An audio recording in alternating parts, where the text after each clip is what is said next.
Quand le mercure dépasse les 30 degrés, difficile de résister à l'appel de la rivière.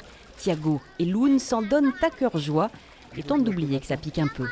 Elle est froide et elle est froide. Un petit peu froide à la sortie du Séou, mais après au milieu de la Dordogne, elle est bonne.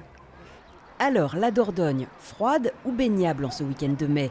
En la matière, on est plutôt dans la subjectivité. C'est affaire de goût, d'habitude ou de mesure. 14 degrés, je pense. Non, 18, un truc comme ça. Sous la silhouette majestueuse du château de Castelnau, ce n'est pas encore la foule des grands jours. Mais il y a des canoës, des vacanciers. On s'approche de la carte postale estivale. C'est vraiment trop bien. La baignade était parfaite. C'est la cerise sur le gâteau. Quand on a fait plusieurs bastides, après la baignade, c'est parfait. Et pour décrire un peu plus ce petit moment de bonheur, il y a Manon et sa grand-mère Maëlie, depuis un bon moment dans l'eau, à converser et apprécier. On meurt de chaud, on mange des glaces, on va se baigner. Voilà. C'est l'été qui commence, quoi.